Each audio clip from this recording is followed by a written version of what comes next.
Hey everyone, Michael here. Hope you guys are all having a fantastic day out there today. Today I wanted to talk to you guys about FTX and what they're planning to do, because most likely over the next few weeks they're going to start contacting influencers to try to make them seem like a good place to put your money, a good exchange again. And normally when an exchange does something like this, which is very, very rare, we saw Celsius try to do this, we saw Voyager try to do this, and we saw BlockFi try to do this. They will send an email out to an influencer like me, my friend Tom Crown, you got BitBoy, Crypto Wendy. They'll send them to the larger influencers that usually have over 50,000 subscribers and like at least 200,000 views a month. That's usually what they're aiming for. And they'll ask us to actually say, hey, we'd like you to promote FTX on your channel, usually on the streams, and they will say, hey, we know we don't have the best reputation right now. We had, crisis A, B, or C. In FTX's example, it was just a massive fraud scheme with Alameda Research. But they'll say, we know we don't have a good reputation, but we'll give you $10,000, way more than you could ever hope to get with any other exchange if you were to promote it. So there's a premium on that. So over the next few months, maybe even going up into Q1 of next year, you might start to see some influencers start to peddle FTX. And from their standpoint, FTX is going to say something like this. We know we had a troubled past, but we're under so much government scrutiny right now, they're under a microscope, that we can't make any mistakes and things of that nature. Personally, as far as I'm concerned, I don't think, even with that scrutiny coming from the government, that I would trust them. And that big reason is, when FTX actually came down and crashed and burned, in November of last year, we learned that there was a few back doors that some of the top senior staff knew about, and they were able to move Bitcoin out rapidly, and they were able to kind of hide it for a while, right?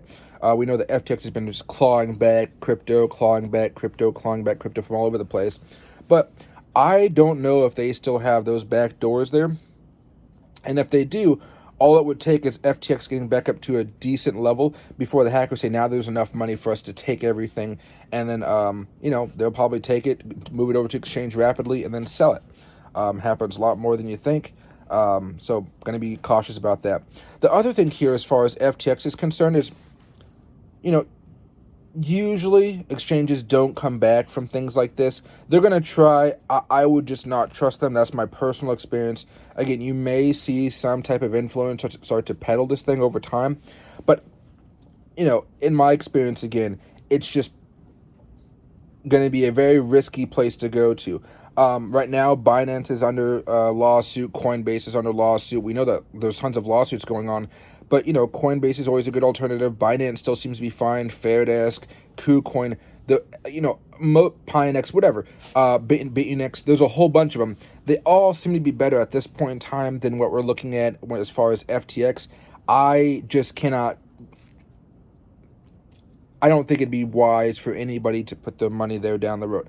I just want to give you guys a heads up. They're probably going to start advertising here pretty soon, and that's going to lead to some chaotic times, because you're going to see lots of influencers getting the money and taking the payout, basically, to say, hey, FTX is great, it's new again. And then at the same time, you're going to see tons of people going after them, maybe like me, saying, hey, don't promote FTX, but you probably won't hear me ranting about FTX too much as far as going after them. What I'm really excited about is what's happening in October.